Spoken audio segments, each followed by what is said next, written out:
주 틀에서 타작하는 기도원, 이런 제목으로 말씀을 살펴보겠습니다. 여러분, 타작이라는 것은 넓은 마당에 곡식을 말려서 도리깨를 가지고 치고 이런 게 타작의 풍경입니다.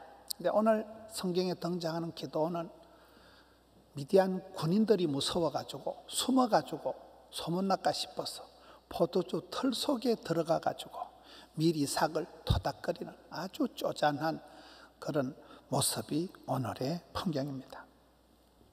사사시대의 이스라엘 사람들은 이게 나라가 아닙니다. 다른 나라의 침범을 받아서 계속해서 미디안에게 블레셋에게 시달리는, 참 나라가 주권적인 그런 역할을 못하는 나라 꼴이 아니고, 농사를 제대로 할 수 없는 게 계속 적들이 쳐들어와서 농산물을 다 털어가 버리니까 농사도 제대로 못하고 오늘 추수하는 모습이 추수 같지를 않는 거예요. 추수할 건덕지도 없는 거예요. 전쟁이 벌어지지만 이스라엘이 게임이 안 될 만큼 계속 압박을 당하고 있습니다. 그러니 이 시대 사람들의 모습이 사람이 아닌 그런 형태가 이 사사시대의 모습입니다. 왜 그렇습니까? 오늘 사사기 6장 1절에 보면 이스라엘 자손들이 또 여호와의 목전에 악을 행하니 하나님께서 촛대로 옮겨버리시는 거예요. 그래서 미디안에다가 대적들에가 7년 동안 이스라엘을 넘겨버리십니다. 미디안이 시도 때도 없이 쳐들어와서 그 땅을 유린하니까 죽을 지경이 되어서 6절쯤 가서 보면 이스라엘 자손이 하나님께 부르짖습니다. 살려달라고 부르짖으니까 8절에 가서 하나님께서 한 선지자를 보내주십니다. 사사기에 보면 이 사이클이 반복이 되는데, 백성들이 축복을 받고 나면 그만 교만해져 가지고 알랑꼴라리 하다가 죄를 짓고 타락하는 거예요. 타락을 하면 하나님이 심판을 하시면 또 죽는다고 부르짖고 울고불고 하면 또 하나님이 불쌍히 여기셔서 용서해 주시고, 용서받고 회복받으면 또 축복받으면 또 알랑꼴라리 하고 자빠지고, 이 사이클이 축복받고 교만하고 타락하고 심판받고 회개하고 회복되고 축복받고, 이 과정이 7번이나 반복이 되는 게 사사시대의 사이클입니다. 저는 이 내용을 보면서 우리의 신앙생활 잘하는 것은 어떻게 할까요? 의인은 없나니 하나도 없는 이 세상에서 우리가 신앙생활 잘하는 것은 다윗과 같이 얼른 회개하는 거예요. 얼른 돌이키는 거예요. 얼른 주님 앞에 엎드리는 거예요. 이스라엘 백성들이 어려움을 당할 때 사사시대에 사는 길은 부르짖으면 하나님이 용서해 주시는 거예요. 11절에 가서 이제 하나님께서 이 미디안을 대적할 수 있는 용사를 스카우트하는데 기드온이라는 사람을 처음으로 이제 소명하는 장면이 오늘 본문입니다. 하나님께서 기드온을 처음 이제 불러 세울 때 넓은 타작마당에서 일을 못하고 포도주 틀 속에 숨어가지고 이 타작을 하는, 추수를 하는 기드온을 부르는 거예요. 왜 그럴까요? 타작할 건더기가 없어요. 뭐 큰 농사를 추수할 열매 자체가 없습니다. 두려움과 공포에 사로잡혀서 숨어서 소문날까 싶어서 찌질하게 지금 추수를 하고 있는 모습입니다. 그런데 12절에 보면 하나님께서 이 기드온을 불러 세우는 것은 영 달라요. 이 찌질아, 어이 비실이 나와봐라, 이렇게 하시는 게 아니고, 큰 용사여 하나님께서 너와 함께 계시도다. 여러분, 기드온의 상태와 하나님이 부르시는 게 완전히 딴판이에요. 왜 그럴까요? 우리가 세상을 살아갈 때 사람을 보며 세상을 보면 만족할 게 없는 거예요. 여러분, 요즘 현실을 쳐다보고 뉴스만 맨날 보면 그냥 마스크 쓰고 자빠져 주무셔야 돼요. 아무것도 할 게 없어요. 꼼짝을 하면 안 돼요.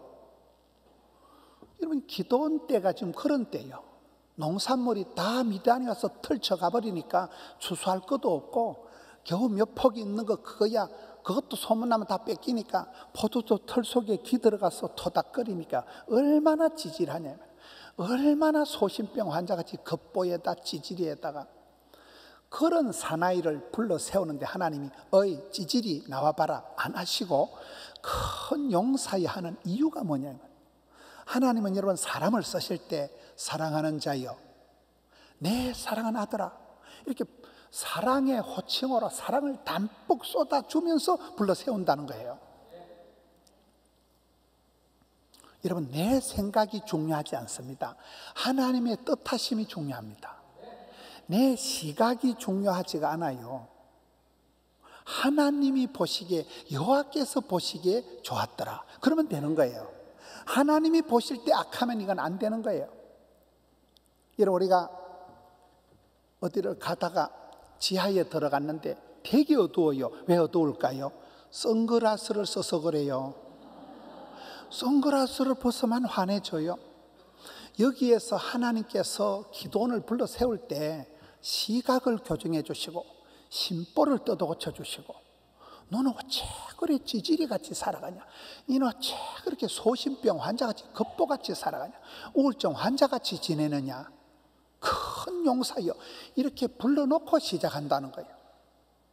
나중에 그렇게 서서히 큰 용사로 만들어 가십니다. 하나님이 성령 수술을 해가면서 시각 교정을 해가면서 치과 진료를 해가면서 만들어 가시는 거예요.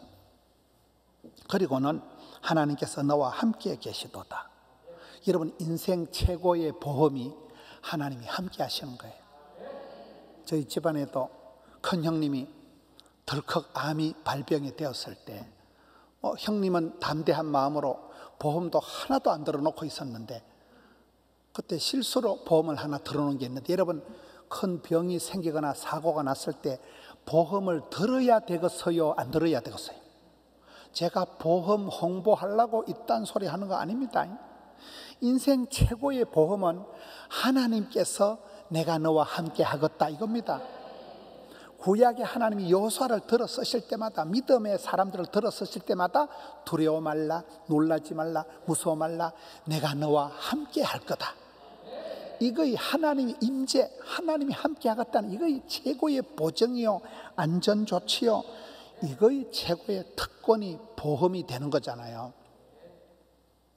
여러분 우리가 예배의 영광이 뭡니까? 예배의 특권은 하나님의 임재를 누리는 거예요. 하나님의 강력한 임재를 느끼는 거예요. 예배하는 그 순간에 우리 몸에 전율이 일어나고 찬송이 하늘에 사무치고 기도가 주께 상달이 되고 말씀이 선포될 때 그 말씀을 들을 때 가슴이 벌렁벌렁 해야 되는 거예요. 내 우울증이 사라지고 내 마음의 어두움의 흑암의 권세가 썩 물러가고 마음이 막 돋아나고 살아나는, 이게 예배의 영, 하나님이 강력하게 임재하실 때 그런 회복기가, 세타기가, 정화가 일어나는 거예요. 하나님께서 찌질이한테 어이 찌질이 나와 이렇게 하지 않고 큰 용사여 내가 너와 함께 할 거다 이렇게 지금 불러 세우는 거예요. 그런데 13절에 보면 기도원이 대답하는 건 영 딴판입니다. 아이고 하나님은 택도 없는 소리 하지 마소. 하나님께서 우리와 함께 하신다는데 어째서 나라 꼬라지가 있다고, 어째서 우리는 이미 버린 자식이라, 우리는 미디안 때문에 쩔쩔매고 있는 이미 버린 자식이지 안 됩니다. 하나님 택도 없습니다. 이것은 이미 기도원이 그 시대 이스라엘 백성들의 컨디션이 계속되는 이 미디안 군대의 압박에 의해서 이게 열등감, 수치감, 패배감, 쪼다감, 덩신감, 우울증이 와가지고 깊은 패배감에 쩔여 있는 거예요. 우리는 안 됩니다. 씨알이가, 종자가 근성이 틀려먹었다. 우리는 해도 안 된다는 이 패배감에 쩔여 있는 게 가장 큰 문제예요. 그러니 또 하나님은 14절에 또 반대로 얘기합니다. 너는 가서 네 힘으로 이스라엘을 미디안의 손에서 구원해라. 내가 너를 보낸 것이 아니냐. 여러분 기도원하고 하나님하고 계속 지금 밀당을 하는 거예요. 계속 실랑이를 하는 거예요. 기도는 안 됩니다. 하나님은 가라. 내가 함께 한다. 이거 못 갑니다. 내가 무슨 힘으로 합니까? 나는 못 합니다. 너는 가라. 여러분 하나님이 모세를 부를 때도 가라 모세 애굽 땅 바로에게 가서 외치라는 거예요. 아이고 하나님 내 못 갑니다. 내가 젊었을 때는 가만 냅두더만은 80이 넘은 영감님이 돼가지고 내가 갖다 죽을 낀데 가라는 거예요. 가면 내가 다 한다는 거예요. 너는 가라. 네 힘으로 이스라엘을 구원하라는 거예요. 힘달굴이 하나도 없는데, 가지고 있는 뭐 주수할 것도 건더기도 하나도 없는데. 여러분, 예수님께서 베세다 들판에서 5,000명을 먹이는 기적을 행하실 때도, 오병이어 기적 때도 먼저 너희가 먹을 것을 주라. 아무것도 없는데, 빵 공장도 없는데 너희가 먹을 것을 주라. 내가 너를 보낸 것이 아니냐. 네가 출처가, 소속이가, 신분이 뭐냐. 내가 너와 함께한다. 내가 너를 보냈다. 너는 내 것이다. 사돈 낱말하듯이 얘기하지 말고 네가 해라. 미적거리지 말고 꾸물거리지 말고 발휘해라. 누구 시켜 먹으려고 덤비지 말고 직접 해라. 다이렉트로 해라. 세상 일하는데도 밤잠을 못 자고 그래 설치는데, 쓰잘데없는 일, 아무것도 의미도 없는 일에 그렇게 지쳐서 난린데 주의 일을 해라. 주님 기뻐하는 일을 해라. 딴짓하지 마라. 여러분, 물고기 잡는 베드로를 불러 세운 예수님께서 이제는 물고기 잡아서 매운탕 해 먹으려고 하지 말고 사람을 낚는 어부가 되라, 이렇게 하시는 거잖아요. 지금 여기에 추수할 건더기도 없고 추수할 거리도 없지만은 하나님께서는 기도원을 불러 세우는, 네 자신이 나서라. 네를 바쳐라. 네가 예물이다. 네가 바로 회개에 합당한 열매가 되고, 네가 예물이 되고, 네가 용사가 되고, 네가 해라. 아무것도 없는데, 할 건덕지가 하나도 없는데도 네가 하라는 거예요. 네가 나라를, 민족을 구원하라는 거예요. 네 힘으로 하라는 거예요. 이게 하나님이 우리에게 도전하는 모습입니다. 15절에 주님, 아이고 주님, 오 주님, 아이고 주님, 내가 무엇으로 이스라엘을 구원하리까? 나는 우리 집안에서 가장 작은 자니이다. 나는 본래 작고 원래 작고 오리지널 쫓겨나고 우리 집안도 신통찾고 집안 내력이 서팩이 내놓을 카드가 아무것도 없는데 내가 무엇으로 이 일을 합니까? 못합니다. 여러분, 다윗이 성공한 것은 일평생을 살아가면서 자기를 왕으로 생각해 본 적이 없어요. 항상 나는 하나님 나라의 미천한 종이라, 하나님 아버지 집에 나는 작은 자라. 그게 다윗이 성공한 비결입니다. 평생을 교만 피울 틈이 없었습니다. 내가 무엇으로 이스라엘을 구원하리까? 나는 가장 작은 자니이다. 기도원이 그렇게 하니까 또 16절 하나님께서는 내가 반드시 너와 함께하리라. 네가 미디안 사람 치기를 한 사람 치듯 하리라. 13만 5천 명이 쳐들어와도 까짓거 300용사 끌고 가서 네가 최고 살인관이 돼서 특공대 대장이 돼서 한 명 치듯이 간단하게 원샷에 해결할 것이다. 이게 하나님의 처방입니다. 너무나 의심이 많고 불신에 빠져서 두려워서 벌벌 떠니까, 쩌려가지고 있으니까 반드시 내가 너와 함께 하리라. 저는 요즘 제가 설교를 하면서 많이 했던 말이 필복, 필상, 필통, 필상 이런 거예요. 필복, 반드시 너에게 복을 주고 복을 주리라. 필상, 필성, 반드시 번성하고 번성하리라. 필상, 찾는 자에게 반드시 상을 주겠다. 필통, 하나님께 부르짖으면 하늘문이 열리고 소통이 되고 필통이 되고 유통이 되고, 부르짖으면 하나님은 하늘문이 열어주신다. 하나님 보좌를 움직인다는 거예요. 세상에 핸드폰은 통화 중독 걸리지만 헤븐폰은 하늘나라 전화는 걸면 걸린다는 거예요. 여기 반드시 너와 함께 하겠다. 함께 한다는 걸 안 믿어지고 못 믿으니까 반드시 너와 함께 하리라. 하나님께서 이 찌질한 급장이 기도원을 오늘 본문에 보면 한 8번 정도를 묻고 답하고 질문하고 대답하고 밀고 당기고, 이렇게 8번 정도를 계속 소통을, 대화를 하면서 그 기도원의 마음속에 있는 사그라진 믿음을 일깨우는 거예요. 잠자는 야성을 터치해서 건드리는 거예요. 전투력을 길러주고 믿음의 알통을 키워주고, 이 찌질한 사나이가 기도원의 300용사, 그 300용사의 특공대 사령관을 특공대 대장으로 성형을 해서 심장병 수술해서 안경을 맞추어서 시각 교정을 해서 만들어 가신다는 게 오늘 본문의 내용입니다. 사사시대의 모습은 오늘의 우리나라의 모습과 비슷하다 이런 얘기를 합니다. 사이클이 7번이나 반복되듯이 인생은 꿈 넘어 꿈이요, 산 넘어 산이요, 산 넘어 똥밭이요, 산 넘어 지뢰밭이요, 이 고비 지나면 저 고비가 오고 날마다 때마다 위기의 연속입니다. 코로나 때는 위기가 너무나 날마다 길어지는 게 문제예요. 여러분, 농사라는 건 추나 추동이 이어지는 거예요. 파종기가 있고 7, 8월에 한참 무성하게 자랄 그런 양육기가 있고 추수 때가 있고 겨울에 농한기, 겨울에 겨울잠을 잘 때가 있습니다. 농사하는 사람들은 이 사시사철을 한순간도 소홀히 할 수가 없는 거예요. 한 번의 사고를 용납할 수가 없는 거예요. 철 따라 농사일도 계속 이어지는 것입니다.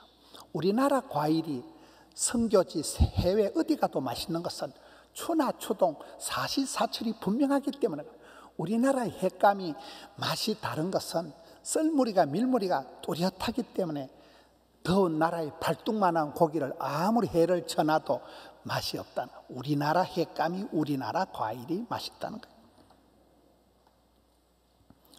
농사 짓는 사람들은 여러분 농사를 풍년이면 풍년이고 흉년이면 흉년이고 쭉 이어진다는 거예요. 요셉이가 7년 대풍년을 잘 버텼기 때문에 7년 풍년을 지혜롭게 잘 감당했기 때문에 7년 대기근도 감당을 하는 거잖아요. 이런 풍년이라고 마냥 좋은 게 아니에요. 농사꾼들 얘기를 들어보면 풍년이다 그러면 값이 똥값이에요. 농산물이 풍년이면 가격이 폭락을 해버리기 때문에 밭대기를 갈아엎어버립니다. 여러분, 손바닥만한 텃밭이 있다고 해보세요. 농사 지은 사람은 손바닥만한 텃밭에 옥수수도 심고 고개 열무김치 심고 상추 심고 가지 심고 오만 때면 꼭 구석에 또 못 살 땅에 또 호박을 또 심어요. 보면요, 농사 짓는 사람은 철마다 거두었다가 심었다가 뿌렸다가 땄다가, 이게 농사입니다. 자식 농사도 그렇고 모든 농사가 그렇고, 농사는 실패는 없는 거예요. 실패는 해도 피드백이 남는 거예요. 해거리가 있습니다. 해거리. 금년도 과일이 안 달리면 내년도 오롱조롱 달리는 게 해거리가 있습니다. 씨감자는 먹으면 안 되는 거예요. 이순신 장군이 신에게는 12척이 남아 있습니다. 꼴랑 12척이 남아 있으니까 오기가 발동하는 거예요. 작전이 생기는 거예요. 그래서 대첩을 승리로 이끄는 게 이순신 장군이잖아요. 오늘 여기 보면 기도원이 추수할 건디기도 없고 추수할 분위기도 아니고 추수할 내용이 없지만은 농사라는 건 그렇다. 끊임없이 이어진다는 거예요. 한순간도 소홀할 수 없는 거예요. 여러분, 성경 역사를 보면 추수 때에 대부분 전쟁이 잘 일어나요. 왜 그럴까요? 추수 때는 대군이 쳐들어와도 군량미가 해결이 되는 거예요. 현장에서 조달하면 되는 거예요. 빼앗아 먹으면 되는 거예요. 오늘 본문에도 그런 내용입니다. 전쟁도 계속되는 거예요. 사는기 전쟁이에요. 세포와의 세균과의 전쟁, 지금은 바이러스와의 전쟁 중입니다. 성경은 창세기 3장 여자의 후손과 뱀의 후손과의 전쟁, 요한계시록에 갯돈이 터지는 거 알아요? 아마 갯돈 전쟁이 아니고 성경은 전쟁 이야기입니다. 나타나는 대적에 따라 쓰임받는 용사도 다른 거예요. 미디안이 쳐들어오면 하나님이 기도원을 들어서시고 블레셋이 쳐들어오면 삼손을 들어서시는 거예요. 강감창 장군이 있고 이순신 장군이 있고, 여러분 그때마다 하나님은 시대마다 그 땅에서 사람을 불러서 쓰시는 거예요. 파레토 법칙이라고 있더라고요. 2080 법칙이라고. 100명의 사람이 있어도 그중에 일꾼은 한 20명밖에 안 된대요. 나머지 80명은 있으나 만한 사람이라는 거예요. 어디라도 그런 파레토 법칙이 있다는 거예요. 여러분, 어떤 공동체에 가도 어떤 모임에 가도 나를 좋아하는 사람도 있지만 죽으라고 나를 꼴보기 싫어하는 사람도 20%는 있대요. 그런데 나를 그렇게 꼴보기 싫어하는 사람 20%가 사라지면 좋은 때가 올까요? 어디서 나타난지 새롭게 20%가 만들어진대요. 항상 20대 80은 유지가 된다는 거예요. 뭔 말이요? 그래, 우리가 어디 가서 하우 저 인간 꼴보기 싫어 못 살겠다 해서 그 인간을 드러내려고 싸우지 말고 적과의 동침, 사랑과 전쟁은 계속되어진다니까요. 여러분, 여러분 이스라엘 역사에 보면 미디안이 대적질을 하다가 사라지면 블레셋이 나타난다니까요. 항상 대적이 있는 거예요.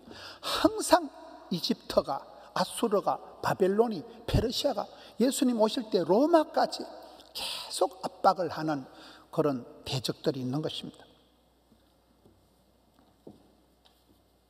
전쟁이 일어나면 여러분 군인들이 많이 죽을까요? 민간인들이 많이 죽을까요? 전쟁이 벌어지면 정작 피해를 보는 것은 군인들보다도 민간인들이 더 많이 죽습니다. 코로나가 그런 코로나가 대한민국이 럭키한 것은 코로나가 젊은 애들한테 많이 게이 클럽이니 청년들한테 코로나가 번지면서 이 청년들은 코로나가 걸린 줄도 모르고 안 걸린 줄도 모르고 막 들락날락한데 막 그냥 나았다가 무증상자로 돼서 온데 싸돌아다녔다가 또 나았다가 또 올리기도 하고 이게 코로나예요. 대한민국 지금 코로나 확진자가 13,000명쯤 되는데 전문가들이 하면 한 4만 명쯤이 된다고 본대요. 지도 모르고 내도 모르는 젊은이들이 많다는 거예요. 미국 같은 데가 심각한 것은 양로원이나 노숙자들이나 이런 연세가 많으신 분들한테 코로나가 들어가면 미국 같은 데는 양로원이 싹 다 죽어버리는 거예요. 그 양로원 안에 모든 인원이 다 죽는 이런 데가 있는 거예요. 연세가 많으시니까 기초 체력이 떨어지고 이런 면역이 약하니까 이 코로나가 젊은 것들은 여전히 싸돌아다니는데 연세 많은 분들은 심각한 문제가 생긴다는 거예요. 여러분 전쟁이 일어나면 군인이 죽는 게 아니고 민간인이 먼저 죽는다니까요. 여기에 전쟁 중에서 가장 힘겨운 전투는 누군가 하면 바로 내 자신과의 싸움이라는 거예요. 내가 애를 미기고 내가 하나님을 안 믿고 여러분 여기에 하나님께서 미디안을 없애지 않고 미디안하고 싸울 대장 기드온을 불러 세워놔놓고 기드온을 지금 심볼을 뜯어 고치고 안목을 고쳐주고 성형 수술을 해주고 시각 교정을 해주고 심장병 수술을 해주는 게 오늘 본문의 내용입니다. 네가 하라는 거예요. 니를 추수하라는 거예요. 니를 바치라는 거예요. 네 자신을 드리라는 거예요. 네 자신을 고치라는 거예요. 요나를 보세요. 파도가 치고 바다가 뒤집어졌을 때 요나의 해법은 나를 들어 바다에 던져서서 그때 미친 광풍이 불던 파도가 잔잔해지는 것입니다. 사도 바울의 고백을 보면 여러 계시를 받은 것이 지극히 크므로 너무 자만하지 않게 하시려고 내 육체에 까시고 사탄의 사자를 주셨으니 이는 나를 쳐서 너무 자만하지 않게 하려 하심이라. 사도 바울은 가말리엘 문화생이요 로마 시민권이요 바리새인 중에 대단한 사람이지만 자기가 혹시나 빵시나 식은방을 떨까 싶어서 육체에 가시가 오고 심각한 병이 생기고 사탄의 사자가 와서 나를 괴롭히는데 그게 나를 쳐서 쳐다는 것은 연타의 의미가 있어요. 계속 두더지가 올라올 때 두드리듯이 계속 쳐서 나를 겸손을 감당하도록 그렇게 만든다는 거예요. 하나님의 부르심은 계속됩니다. 전쟁이 있을 때마다 쓰임받던 장군이 다르듯이 시대마다 그 땅에서 하나님은 한 사람을 불러 쓰시는데 이스라엘의 민족이 하만에게 어려움을 당할 땐 고아 출신 에스더를 들어 쓰시는 거예요. 이때를 위함이 아니냐. 새벽에서 같은 청년들이 나타납니다. 제가 얼마 전까지는 학생인데 애인데 어느 날 군대 갔다 오고 찬양대를 하고 주일학교 교사를 하고 그러는 겁니다. 그래서 우리는 항상 주님이 나를 부르신다면, 교회가 나를 필요하다면, 부름받고 쓰임받고 사랑받고 축복받고 귀염둥이 예쁜둥이 우리 자기 한국 도자기. 용사들은 태어나는 게 아니고 하나님 손에서 만들어진다는 거예요. 오늘 기도원과 같이 계속해서 물어보고 답하고 때 빼고 강내고 고쳐주고 수술하고 만들어 가신다. 역사는 흘러가는 것입니다. 코로나 와중에도 1년의 절반이 지나갔습니다. 흘러간 과거를 후회할 필요가 없고 다가올 미래를 사서 걱정할 필요가 없고 오늘 지금 은혜 받고 오늘 은혜 받고 저녁에 집에 가서 자빠져 주무시고 내일은 또 해가 뜨겠지. 날마다 내일을 바라보고 소망을 가지고 나아가야 되는 것입니다. 시대의 우울을 거절하세요. 하나님이 내게 주신 소명이 있다면 여기 갑자기 기도원을 불러 세우듯이 하나님 앞에 부르짖어 기도하고 소리 높여 찬송하고 하나님이 내게 감동해 주신 말씀을, 메시지를, 레마의 말씀을 외우고 암송하고 붙들고 쓰고 읽고 선포를 하세요. 1년의 절반을 지났지만 금년은 코로나 때문에 황망한 가운데 지나가. 저도 뒤돌아보니까 1월 달에 코로나가 터지고 2월 달에 막 교회 문을 닫고 3월 달, 4월 달, 5월 달, 6월 달 정신도 없는 가운데 1년의 절반이 지나가 버렸습니다. 허무한 시절, 맥주 감사절이 굉장히 생뚱맞는 거 아닌가? 이번 맥주 감사절은 절반의 감사를 드리죠. 여러분, 대단한 건 없지만은 이 코로나 와중에 살아있는 것 자체가 기적입니다. 외국의 보도를 보세요. 이게 세계적으로 뭐 말도 못합니다. 지금 자동차 교통사고를 보면 100% 잘못은 없더라고요. 거의 자동차 교통사고가 나서 그 경찰관이 이렇게 판결하는 거 보면 대부분 쌍방과실이에요. 뭐 70대 30, 8대 2, 1대 9 거의 쌍방과실이지 한 사람이 100% 잘못한 경우는 드뭅니다. 어떤 문제든지 한 가지 문제로 문제가 발생하지 않습니다. 복합적인 상당히 종합 선물 세트로 온다는 거예요. 그래서 저는 이번에 맥주절은 절반의 감사라도 하자. 감사함으로 그 문에 들어가 보자. 왜 감사함으로 들어가야 됩니까? 이런 이스라엘 백성들이 광야에서 불평을 한 걸 성경을 보면 불평하는 그 자체를 큰 제약으로 치더라고요. 불평, 원망, 짜증, 비난을 한 이스라엘 백성들은 광야에서 다 죽었습니다. 감사함으로 들어가면, 감사함으로 받으면 버릴 것이 없는 거예요. 사건보다 해석이 중요한 게 그렇습니다. 저주 같은 축복이 있기 때문에 그렇습니다. 하나님은 합력해서 선을 이루시기 때문에, 합력한다는 것은 안 좋은 일조차도 어느 순간에 가면 그것이 인생의 큰 플러스 알파가 되기 때문에 그렇습니다. 은혜는 전달되고, 시험은 전염이 되고, 전염병은 감염이 되고, 사랑은 감동이 된다. 제가 만든 말인데 제가 봐도 잘 만들었어요. 다시, 은혜는 전달이 되고, 시험은 전염이 되고, 연병은 감염이 되고, 사랑은 감동이 된다. 그러니 사랑의 전달자, 축복의 통로가 돼야 되지, 연병의 슈퍼 전파자가 되지 말아요. 시험거리를 전염시키는 사람이 되지 말아요, 이 말이에요. 우리가 사람을 얘기할 때 썰개 빠진 인간이다, 저 사람은 하트가 없는 사람이다, 영혼이 없는 소리를 하고 자빠졌네, 이럴 때가 있어요. 저 사람은 영혼이 없다는 거예요. 믿음이 없는 소리를 하고 있다. 하나님의 은혜를 헛되이 받지 말아야 됩니다. 선으로 악을 이겨야 됩니다. 사랑의 힘을 믿으세요. 예레미야, 요즘 우리가 새벽마다 보는 예레미야서를 보면 불같은 심판이 떨어지고 마지막 고통의 때가 오는데도 하나님은 그것을 이스라엘 백성들을 끝장내려고 하시는 게 아니고 녹여서, 불로 녹여서 연단하시는 것이다.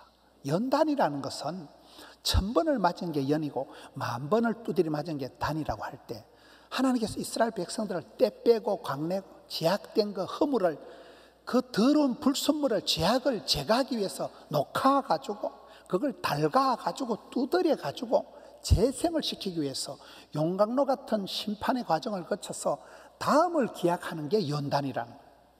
우리에게 고통이 오고 고통의 때가 길어질 때, 이때는 집중 세탁 정화 과정이라는 것입니다. 빼앗긴 덜에도 봄은 옵니다. 고목나무에도 꽃이 피고 열매가 맺습니다. 하박국 선지자는 6번이나 송아지가 없을지라도, 포도 열매가 없을지라도, 무화과가 없을지라도 하나님 한 번만으로 즐거워하고 하나님 한 번만으로 기뻐하리로다. 세상의 군더더기 다 내려놓고 오직 예수, 주님 한 분만으로 나아가는 게 신앙생활입니다. 상수리 나무가 통째로 잘려나가도 하나님께서는 남아있는 찌끄레기 거루터기를 통해서라도 새 역사를, 회복의 역사를 이루어 가신다는 거예요. 아파봐야 건강의 소중함을 알고, 보릿고개를 지나본 사람이 삼시세끼 일용할 양식 귀한 줄을 알고, 불면의 밤을 뜬 눈으로 지새워 본 사람이 단잠이다 꿀잠이다 하나님 주신 평강이 얼마나 소중한 것을 알게 되는 것입니다. 고달픈 일상 가운데 일에 찌질이 같이 있는 사람이 커피 한 잔의 여유를 감사하는 것입니다. 우리가 인생의 2020년도 전반전을 지나면서 계실평, 계획하고 실천하고 평가하고 냉정하게 계실평을 해야 후반전이 오는 것입니다. 복 있는 사람은 가뭄이 와도 이파리가 마르지 않는다, 시들지 않는다, 상록의 축복을 받는다. 그래서 우리는 항상 기뻐해라, 매사에 범사에 감사해라, 이거이 하나님의 뜻이라. 안 좋을 때도 감사할 수 있는, 건더기가 없을 때도, 추수할 것이 없을 때도 감사할 수 있는, 이게 그 사람의 믿음의 본질이라는 겁니다. 하나님을 믿기 때문에 그렇습니다. 인생의 전체 과정을 바라보기 때문에 그렇습니다. 가난해도 감사. 가난한 사람들은 뭐 살찌고 성인병이 걸리고 할 게 없어요. 아파도 감사. 수술을 하면서 작은 병을 치르면서 큰 병을 예방하는 것입니다. 부도 감사. 제가 지난주에 동치미 녹화를 했습니다. 몇 년 만에 녹화를 하니까 예능감이 떨어져서 뭔 말을 했는지 기억이 안 나는 거예요. 행설 수술하다 왔습니다. 근데 제 옆에 앉은 원장님이 자기 밑에 의사가 60명이 있었다는 거예요. 의사 60명을 데리고 큰 병원을 경영하던 원장님이 아이고 행복하겠다. 의사가 60명 있으면 얼마나 병원이 크겠어요. 그런데 그때 자기가 죽을 것만 같더래요. 그래가지고 다 내려놨다는 거예요. 그때 60명이나 되는 의사들을 데리고 있는 큰 병원의 병원장이 그때 자기가 내려놓지 않았으면 반드시 죽었다는 거예요. 여러분 뭐 그 정도 큰 걸 내려놓을 건더기가 있는 건 감사한 거지만은 우리는 내려놓을 것도 없고 붙잡을 것도 없는 게 문제지만은 그분 얘기가 그 60명에 되는 원장들을 의사들을 데리고 있을 그때가 호시절이 아니고 죽을 것만 같았다는 거예요. 그때 못 내려놨으면 인생 죽는다니까요. 우리는 수술을 해도 감사하고 부도가 나도 감사하고 어떤 경우에도 이래도 감사 저래도 감사 웃자든지 감사, 이게 믿음이라니까요. 하나님 이게 인생 끝장이 아니라 다시 반전이 하나님 인생 후반전이 있다는 거예요. 우리 교회 찬양대가 1000명의 찬양대 많은 중에 통합 찬양대가 한사랑 찬양대, 수요일 저녁에 하는 찬양대가 할머니도 오고 엄마도 있고 손주도 같이 하는 게 한사랑 찬양. 저는 우리 교회의 한사랑 찬양대 수요일 밤에 찬양대가 가장 통합 찬양대 좋다고 봐요. 그 찬양대는 또 저녁마다 대동 떡방에서 떡을 갖다 줍니다. 그 1000명의 찬양의 밤 때 한사랑 찬양대가 부른 감사송이 있습니다. 보시겠습니다.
잘하지요.